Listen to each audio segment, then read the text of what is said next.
नमस्कार, मैं हूं शिवम। स्वागत करता हूं एक बार पुनः अपने इस online channel Shivam sir online classes में।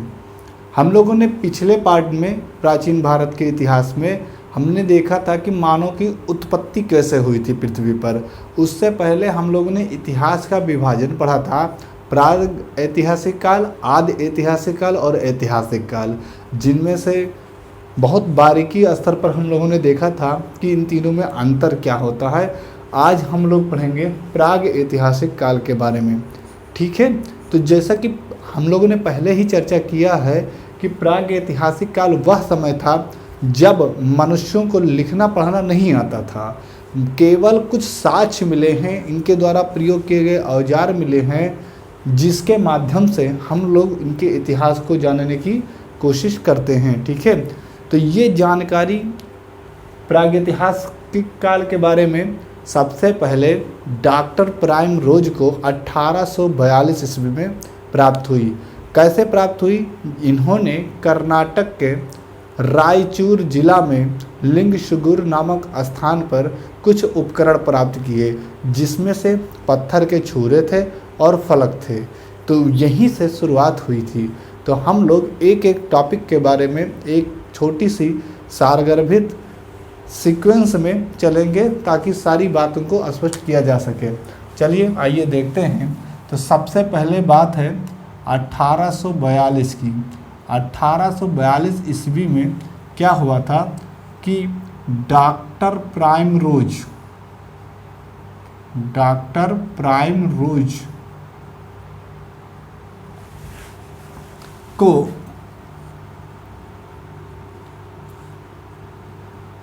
कर्नाटक के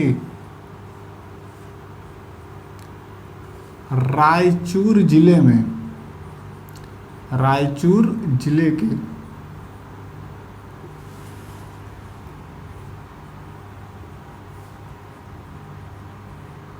लिंगसुगुर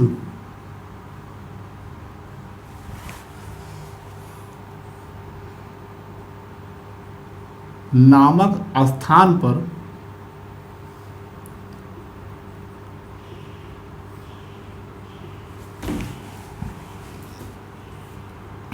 पत्थर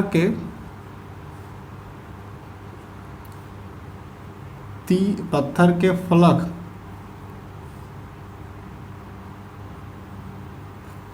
और बाड़ाग्र प्राप्त हुए थे। पत्थर के फलक है या छुरा कहा जा सकता है जिसको, छुरा और बाड़ाग्र प्राप्त हुआ था। इसीलिए डॉक्टर प्राइम रोज को प्रागैतिहासिक काल का जनक कहा जाता है। भारत में प्रागैतिहासिक काल का जनक, भारत में प्रागैतिहासिक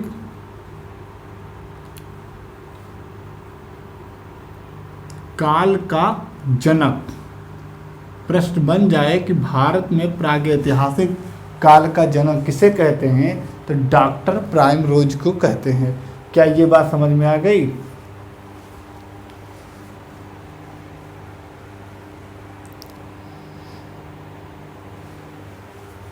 इसके बाद आता है 1853, जिसमें जॉन इवांस को नर्मदा घाटी में, मध्य प्रदेश के नर्मदा घाटी में जिला था जबलपुर, वहाँ पर कुछ ऐसे पत्थर मिले जिन पर काम किया गया था कुछ। ठीक है, तो चलें लिखते हैं इनको भी। 1853 ईस्वी में किसको? जॉन इवान,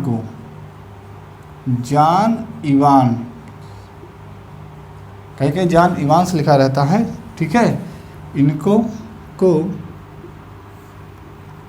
मध्य प्रदेश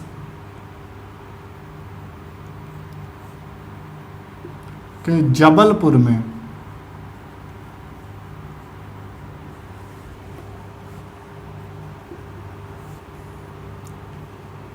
पत्थरों पर कुछ कार्य मिले थे जो कि इसी से संबंधित थे। ठीक है, क्या इतना सा बात क्लियर हो गया? अब इसके बाद में देखेंगे 1868, कौन सा ईस्वी आता है? 1868 ईस्वी में एक और काम हुआ था। रॉबर्ट ब्रूस फुट को 1868 ईस्वी में रॉबर्ट ब्रूस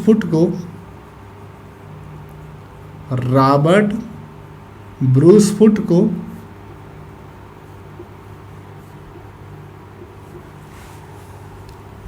मद्रास के अतिरम्पक्कम नामक स्थान पर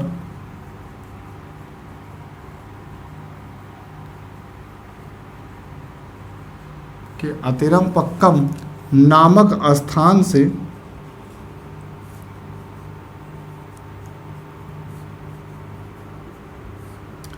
हैंड एक्स प्राप्त हुआ था, मतलब कि हाथ की कुल्हाड़ी प्राप्त हुई थी। ये कुछ ऐसी लाइनें हैं जिनसे क्वेश्चन डायरेक्ट पेपर में बन जाते हैं, बस ज़्यादा नहीं है, 3 है, ठीक है। और एक किताब आई थी, उस किताब का नाम था 1950 में आई थी, प्री हिस्टोरिक इंडिया। क्या नाम था इसका? 1950 में एक किताब आई थी जिसका नाम था प्री हिस्टोरिक इंडिया।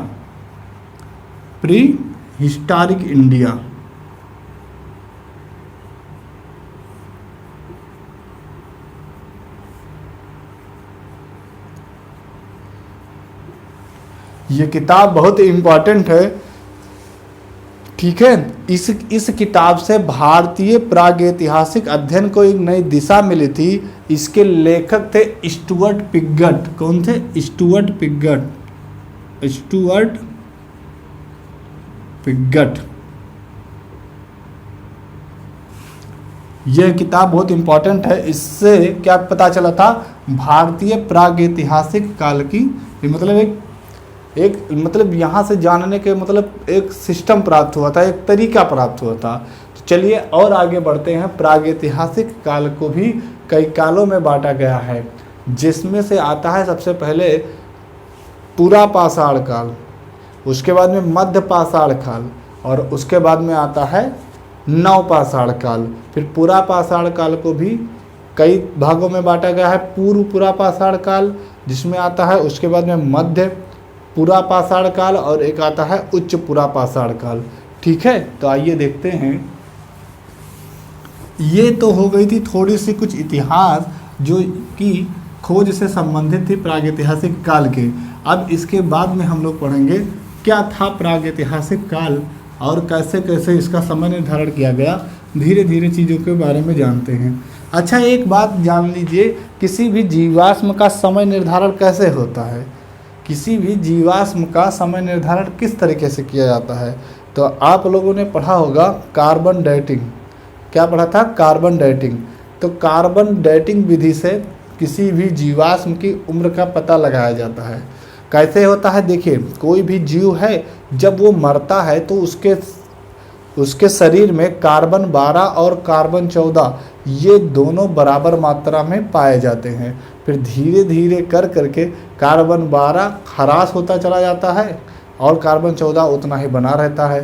फिर उसकी क्षय होने की मात्रा के आधार पर ही उसकी उम्र का पता लगाया जाता है। आप जानते होंगे, जैसे जब कोई जीवित जीव रहता है, जैसे कि गाय हो गया या बकरी हो गई, तो इनका उम्र कैसे पता लगाते हैं? तो इनका उम्र भी एक तरीके से पता लगाया जाता है। इनकी जो सींग होती है, इनके सींगों में छल्ले बने होते हैं। पहला जो छल्ला होता है वो 2 साल के बाद में आता है। उसके बाद में हर 1 साल के अंतराल के बाद एक एक छल्ले आते चले जाते हैं। अर्थात इसका मतलब ये हुआ कि अगर कोई किसी मतलब गाय है या भैंस है, उसके सींग में अगर 3 छल्ले हैं तो उसकी उम्र 1 साल ज़्यादा होगी, मतलब 4 साल होगी। क्या ये बात समझ में आ गई? और कई तरीके हैं, जैसे कि दांत, जैसे पशुओं में दांत की संख्या के आधार पर भी उनके उम्र का पता लगाया जाता है, ठीक है। आइए देखते हैं प्रागैतिहासिक काल का वर्गीकरण। तो प्रागैतिहासिक काल को पहले अध्ययन की दृष्टि से 3 भागों में बांटा गया है। वो है, सबसे पहले नंबर पर आता है पूरा पाषाण काल क्या आता है? पूरा पाषाण काल। इसकी जो उम्र थी वो थी 25 लाख वर्ष, 25 लाख ईसा पूर्व से 25 लाख ईसा पूर्व से 8000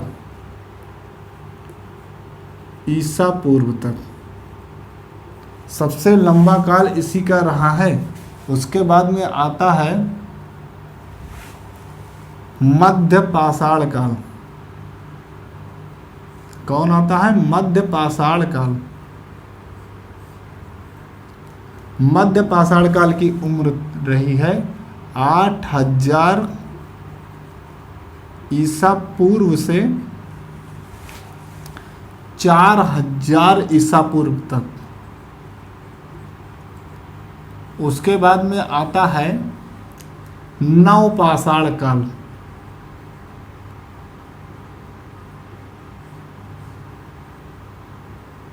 नवपाषाण काल की उम्र रही है 4000 ईसा पूर्व से 2500 ईसा पूर्व तक। अब 2500 ईसा पूर्व के बाद में सिंधु घाटी सभ्यता प्रारंभ हो जाती है, जो कि 1500 ईस्वी के आसपास ईसा पूर्व तक चलती है, 1500 ईसा पूर्व के आसपास। फिर 1500 ईसा पूर्व से लेकर के 500 ईसा पूर्व तक चलता है, 500 या 600 ईसा पूर्व तक चलता है हमारा ऋग वैदिक काल। अब वैदिक काल को भी आगे चल करके दो भागों में बांटा जाता है, ऋग वैदिक काल और उत्तर वैदिक काल। ऋग वैदिक काल का जो समय है ये 1500 ईसा पूर्व से लेकर के 900 ईसा पूर्व तक चलता है, जबकि उत्तर वैदिक काल का जो समय है वो 900 ईसा पूर्व से लेकर के 500 या 600 ईसा पूर्व तक चलता है, क्योंकि इसके बाद में फिर शुरू हो जाता है हमारा मतलब मगध महाजनपद काल। उसमें आते हैं महाजनपद में, आप लोग आगे पढ़ेंगे धीरे धीरे क्या क्या आता है, कितने महाजनपद हैं, इनकी उत्पत्ति कौन हुई, मतलब कौन इसका संस्थापक था। एक एक वंश चलता है जिसमें सबसे शक्तिशाली था मगध साम्राज्य, उसके बारे में पढ़ा जाएगा। चलिए ठीक है, अब देखिए आगे देखा जाए, आज हम लोग पढ़ेंगे पूरा पाषाण काल के बारे में। तो पूरा पाषाण काल की एक आज अध्ययन की दृष्टि से आगे फिर 3 भागों में बांटा गया, जिनमें से पहला है पूर्व पूरा पाषाण काल, और दूसरा है मध्य पूरा पाषाण काल, और तीसरा है उच्च पूरा पाषाण काल। तो पहले वाले को कहते हैं पूर्व पूरा पाषाण काल।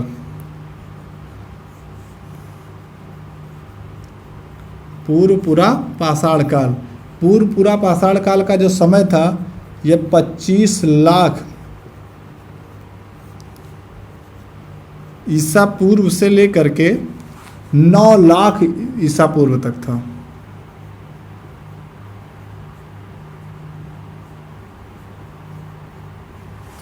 और इसके बाद में आ जाता है मध्य पूरा पाषाण काल।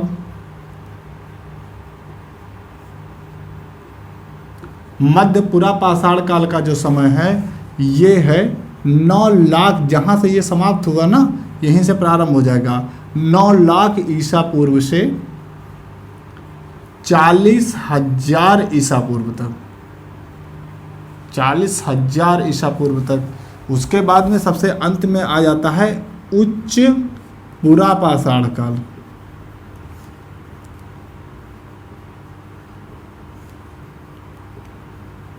उच्च पूरा पाषाण काल का जो समय है ये है 40,000 ईसा पूर्व से, कहीं कहीं 8 मिलता है, कहीं कहीं 10 मिलता है। ये दोनों डेट आप लोग अपने हिसाब से एडजस्ट कर लेंगे, क्योंकि उस समय ना ही आप थे और ना ही किताब लिखने वाले, ये सब एक अनुमान से चलता है।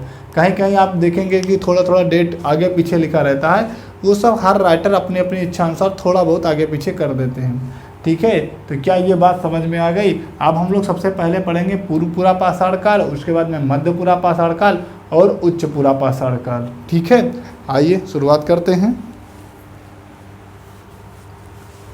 एक स्क्रीनशॉट ले लीजिए, तब तक हम थोड़ा सा इंक डाल लें।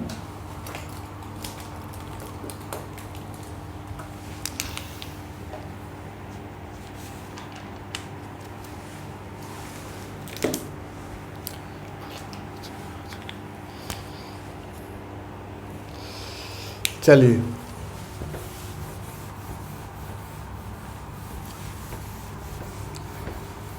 इस क्लास के प्रॉपर नोट्स बनाते रहिएगा। जब एक बार नोट्स बन जाएगी और अच्छे से पढ़ लेंगे तो उसके बाद में आप कोई भी किताब उठा करके पढ़ेंगे तो भी समझ में आएंगे, और यकीन मानिए आपके सारे पेपर यहीं से फंस जाएंगे। ठीक है, तो शुरुआत करते हैं हम लोग पूर्व पुरा पाषाण काल।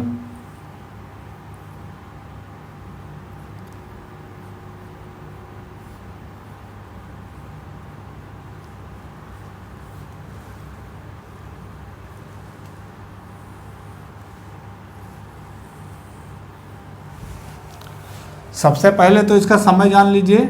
इसका समय कब से कब तक था? तो इसका समय वही वाली बात है जो पहले भी लिखा गया था, 25 लाख ईसा पूर्व से कहाँ तक? 9 लाख ईसा पूर्व तक।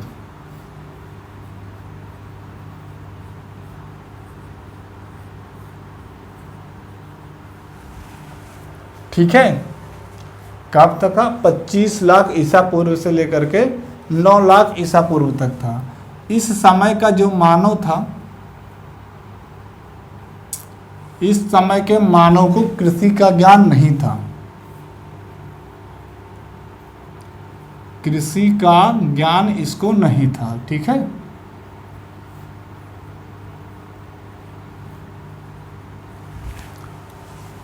और इस तरह का जो मानव था वो आखेटक और खाद्य संग्राहक का जीवन व्यतीत करता था। किसका? आखेटक का और खाद्य संग्राहक का।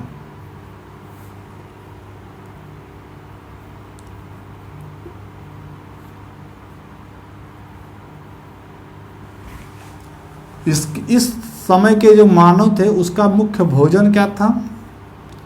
तो उस समय के मानव का जो मुख्य भोजन था वो था पशुओं का मांस,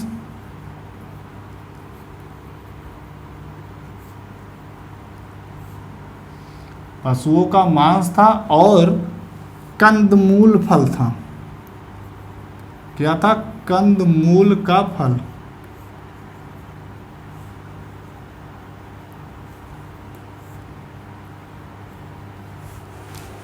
समझ में आ गया बात? तो उस समय का जो मानव था वो उसको कृषि का ज्ञान नहीं था, वो आखेटक और खाद्य संग्राहक का जीवन यापन करता था और भोजन में पशुओं के मांस का प्रयोग करता था और कंदमूल के फल का प्रयोग करता था। अब ये शिकार करने के लिए जिस पत्थर का प्रयोग करता था, इसके जो औजार होते थे, औजार ये बने होते थे क्वार्टजाइट पत्थर के। किसके बने होते थे? क्वार्ट जाइट पत्थर के। देखिए, हम लोग एक भी शब्द एक्स्ट्रा नहीं लिख रहे हैं। नोट्स बनाने का मतलब यही होता है कि सिर्फ फैक्ट को लिखा जाए, लेकिन यकीन मानिए इसमें से कुछ छोड़ने लायक भी नहीं है, पेपर में आए हुए हैं सारे। तो उस समय यानी पूर्व पुरा पाषाण काल का जो मानव था वो क्वार्टजाइट पत्थर के औजार का प्रयोग करता था। क्या ये बात समझ में आ गई? अब देखिए, जो पूर्व पुरा पाषाण काल है ये 2 तरीके से हुआ करता था। एक उत्तर भारत में था और एक दक्षिण भारत में था। उत्तर भारत में जो संस्कृति थी उसको कहते थे चापर चापिंग संस्कृति, और जो दक्षिण भारत की संस्कृति थी उसको हैंड एक्स के नाम से जाना जाता था। तो आइए उनको भी देखते हैं।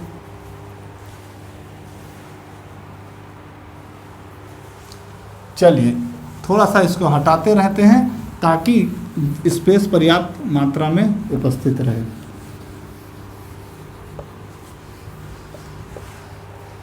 देखिए, ये 2 तरीके से थी। उनमें से पहले एक जो थी वो थी उत्तर भारत की। कहाँ की थी? उत्तर पश्चिमी की या उत्तर की थी, उत्तर दिशा की। इसका क्या नाम था? इसका था नाम चापर चापिंग संस्कृति कहते थे इसको, चापर चापिंग संस्कृति।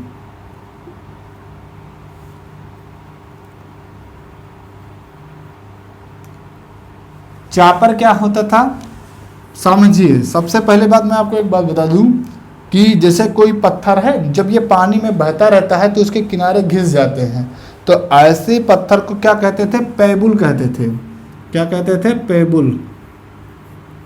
और इस देखिए, जब पेबुल कुछ ऐसा हो जाए कि इसके एक किनारों पर अच्छा खासा धार बन जाए और नीचे का चीज़ ये पकड़ने के लिए हो जाए, तो इसको कहा जाता था क्या? चापर कहा जाता था। परंतु जब ऐसी कुछ व्यवस्था हो जाए कि इसमें दोनों तरफ धार हो जाए, दोनों तरफ धार हो जाए और नीचे कुछ पकड़ने की व्यवस्था हो जाए, तो इसको क्या कहते थे? चापिंग कहते थे। तो ये होता था चापर और ये होता था चापिंग। चापर में एक तरफ धार होता था जबकि चापिंग में दूसरी तरफ धार होता था, और ये पेबुल से बनाए जाते थे, इसीलिए इसको क्या कहते थे? पेबुल संस्कृति भी कहा जाता था। क्या कहा जाता था? पेबुल संस्कृति भी कहा जाता था। क्या ये बात समझ में आ गई? इसके उपकरण कहाँ पर मिले हैं? तो इसके उपकरण सोहन नदी घाटी पर मिले हैं। कहाँ पर मिले हैं? सोहन नदी घाटी पर। सोहन नदी घाटी के आसपास इसके उपकरण मिले हैं। अब जब सोहन नदी घाटी के आसपास मिले हैं तो एक बात और जान लीजिए, इसीलिए इसका नाम क्या हो गया? सोहन संस्कृति भी इसको कहते हैं। ठीक है, इसको सोहन घाटी संस्कृति, सोहन संस्कृति भी कहते हैं। जो सोहन नदी है ये किसकी सहायक नदी है? तो सिंधु की सहायक नदी है। सोहन नदी सिंधु नदी की सहायक नदी है।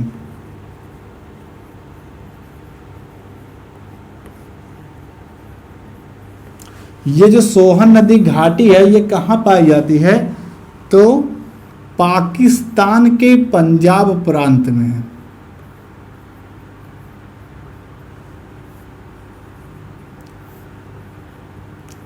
वर्तमान में पाकिस्तान के पंजाब प्रांत में है। पहले जब देश आज़ाद नहीं हुआ था तो ये भारत में ही था।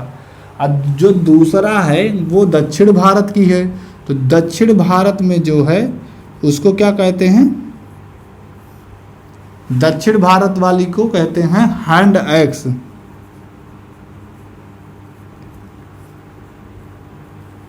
इसके बारे में आप सभी लोगों ने अभी देखा ही है कि 1863 ईस्वी में, कहाँ पर? 1863 ईस्वी में मद्रास के समीप इसको पाया ही गया था। चलिए अब हम लोग कुछ स्थान के बारे में चर्चा कर लेते हैं। ठीक है, इसके कुछ महत्वपूर्ण स्थान हैं जहाँ पर इसके उपकरण पाए गए हैं। तो सबसे पहले हम लोग देखते हैं कश्मीर नदी घाटी में। कश्मीर में कहाँ पर मिले हैं?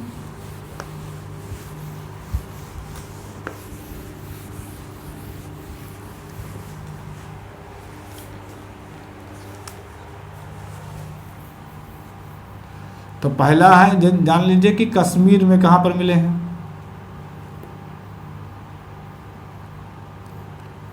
कश्मीर में मिले हैं लिद्दर नदी के घाटी में। लिद्दर नदी घाटी में पहलगांव में।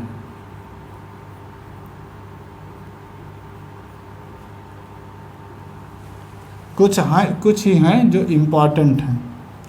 ठीक है, उसके बाद में याद रखिए उत्तर प्रदेश में कहाँ पर मिले हैं?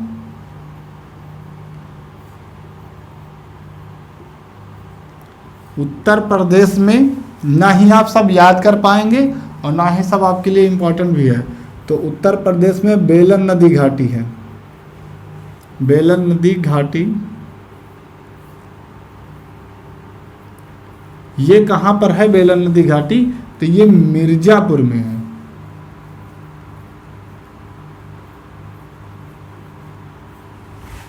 ये बेलन नदी किसकी सहायक नदी है? तो ये टोंस की सहायक नदी है।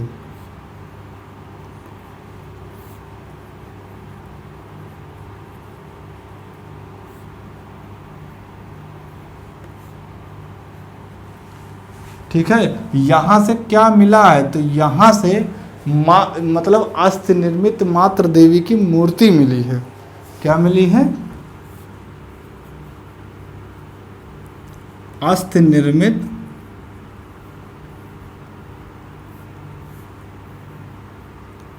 मात्र देवी की मूर्ति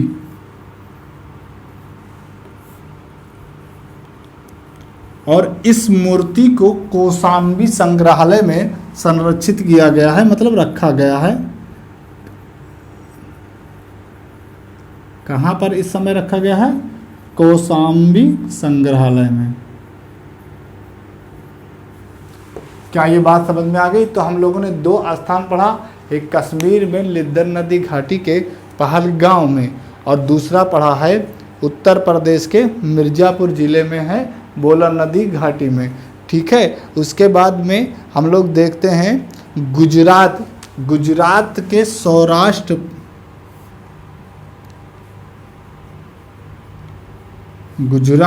गुजरात में एक स्थान है जिसका नाम है सौराष्ट्र, और सौराष्ट्र में भद्र नदी है। कौन सी नदी है? भद्र नदी है। वहाँ से आपको मिला है बहुत सारे उपकरण, जिसमें से जैसे हस्तकुठार हो गया, इन सब चीज़ों के बारे में मिला है। तो आप इतना ही याद रखेंगे कि कहाँ पर है, तो सौराष्ट्र में भद्र नदी घाटी में। कहाँ पर? सौराष्ट्र में भद्र नदी घाटी में।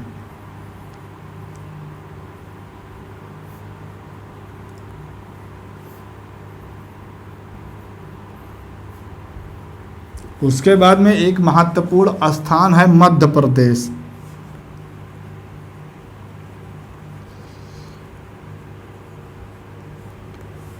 मध्य प्रदेश में गुफा है भीमबेटका। भीमबेटका में कुछ चित्र मिले हैं जो इसी के हैं, इसी समय के हैं। भीमबेटका की गुफाओं में इसके चित्र मिले हैं। और किसके किसके चित्र मिले हैं? तो मिले हैं किसके? हिरण के, बारहसिंघा है उसमें,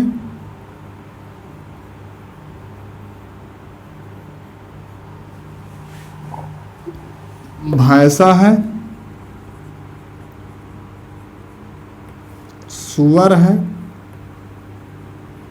इन सबके चित्र मिले हैं महाराष्ट्र के भीमबेटका की गुफाओं में। और यहाँ पर एक और स्थान है, नर्मदा नदी घाटी है मध्य प्रदेश में, जहाँ पर एक स्थान है हथनौर। तो मध्य प्रदेश में ही एक स्थान है नर्मदा नदी घाटी। नर्मदा नदी घाटी, तो नर्मदा नदी घाटी के हथनौर, कहाँ पर? के हथनौर नामक स्थान पर क्या मिला है? तो नर्मदा नदी घाटी के हथनौर में मिली है मानव की खोपड़ी। मानव की खोपड़ी मिली है। बस इतना ही इम्पोर्टेंट है पूरा पाषाण काल में। उसके बाद में हम लोग आते हैं, देखते हैं मध्यपुरा पाषाण काल, जो कि बहुत छोटा सा टॉपिक है, कोई बहुत बड़ा नहीं है। चलिए शुरुआत करते हैं।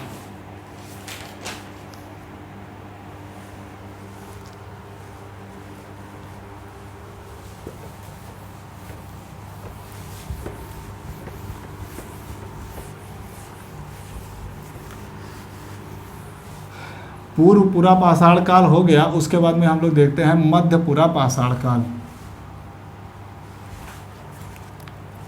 आइए देखा जाए।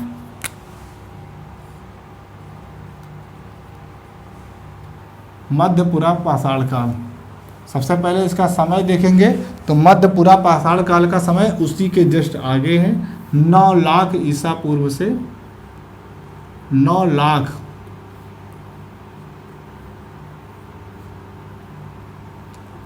लाख ईसा पूर्व से 40,000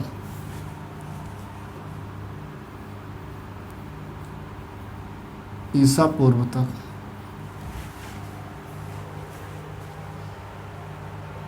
समझ में आ गया? इसमें क्या होता था, इसके जो उपकरण होते थे, वो किसके बनाए जाते थे? तो क्वार्टजाइट के तो बनाए ही जाते थे, लेकिन उसके साथ में कुछ और थे।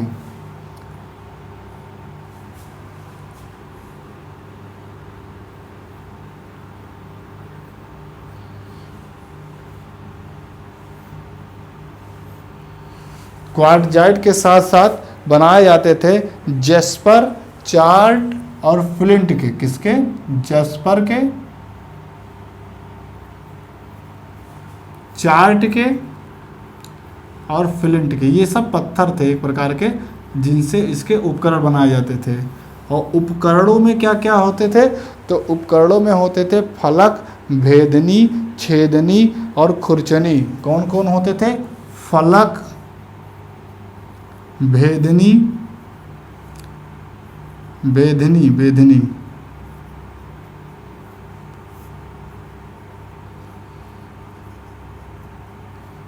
खुरचनी और उसके बाद में एक था छेदनी।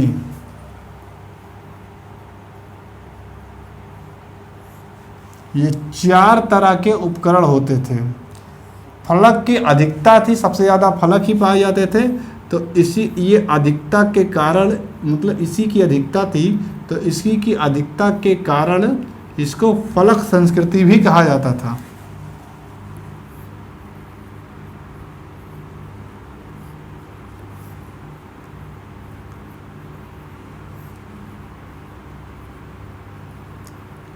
ये फलक क्या होता था? जब कोई पत्थर है उसका किनारा, जैसे एक कोई पत्थर है बड़ा सा, तो उसके ऊपर का एक पतला सा परत हट करके अलग हो जाए, तो जो वो अलग हुआ भाग है वो क्या कहलाता था? फलक कहलाता था। खुरचनी, खुरचनी का प्रयोग जानते हैं क्या करते थे? पेड़ों की छाल को खुरचने के लिए करते थे। समझ में आ गई बात? और छेदनी का प्रयोग जैसे बड़े बड़े क्या नाम है कोई पेड़ हैं उनको छेद करके आसानी से तोड़ा जाता था। तो ये सब चीज़ें का प्रयोग होता था।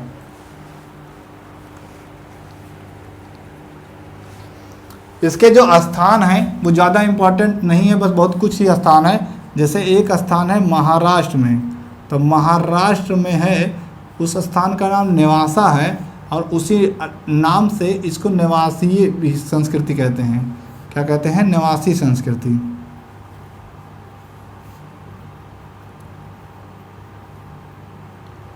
उत्तर प्रदेश में भी कुछ स्थान हैं।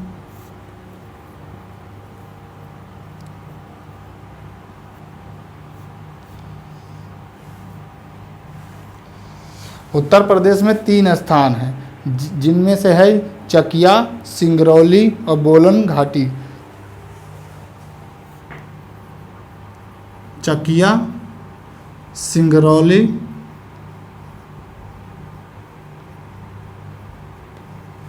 और बोलन घाटी।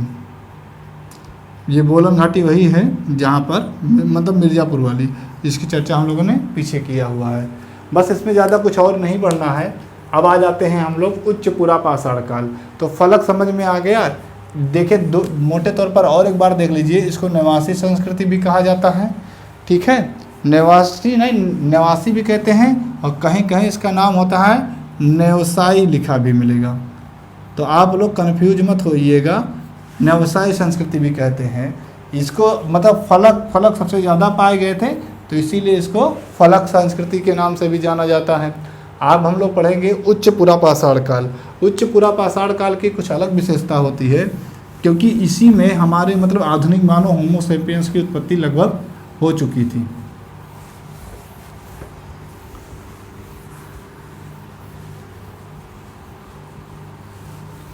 देखिए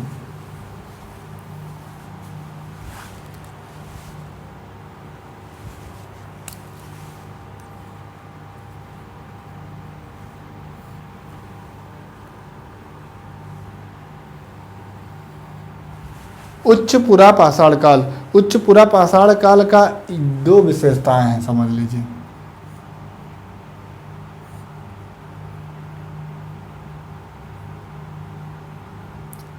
उन दोनों विशेषताओं में पहला है कि नए चकमक उद्योगों का प्रयोग, नए चकमक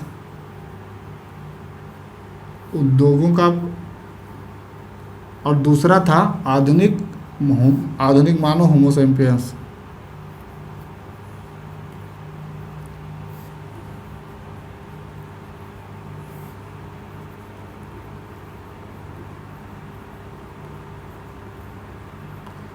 अब एक बात और देखिए, इस समय के जो मतलब औजार थे वो ब्लेड थे। क्या थे? ब्लेड।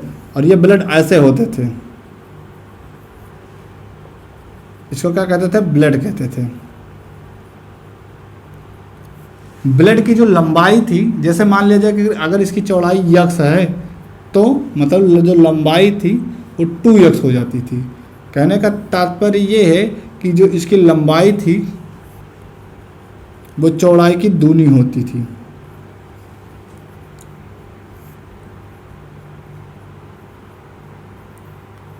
इसीलिए इसको क्या कहा जाता था, इसको ब्लड संस्कृति भी कहा जाता है।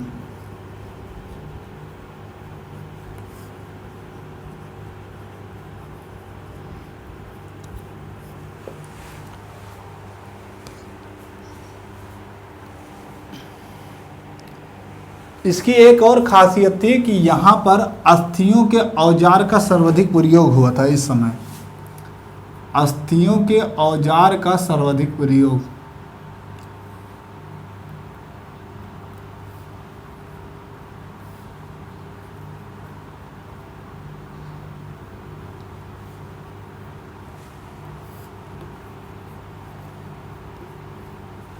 बस अब और कोई ख़ास बात नहीं है, स्थान उतने ज़्यादा इसमें इम्पोर्टेंट नहीं है, ठीक है। बस अब आप लोगों को पेपर में जितना पूछा जाएगा वो सब इतना ही है, बाकी और ज़्यादा डीप में घुसने की ज़रूरत नहीं है, इतने से काम चल जाएगा, ठीक है। अगर आप लोगों को समझ में आता है तो हमारे चैनल को लाइक कीजिए, सब्सक्राइब कीजिए, और अगर आप लोगों ने पूरा वीडियो देखा है तो कैसा भी लगा हो, अच्छा लगा हो, बुरा लगा हो, जैसा भी लगा हो, हमारे कमेंट में ज़रूर डालें, क्योंकि अभी हम नए हैं यूट्यूब पर। प्रयास ये करेंगे कि उन सब चीज़ों को धीरे धीरे सुधार किया जाए। पहले से आप लोगों ने देखा होगा कि वीडियो में बहुत सारे इम्प्रूव हुए हैं, दिन प्रतिदिन कुछ ना कुछ आगे ही बढ़ा जा रहा है। हमारे चैनल को सपोर्ट करें, सब्सक्राइब करें और करवाएं भी, 2-4 लोगों से शेयर भी करें, ठीक है। धन्यवाद।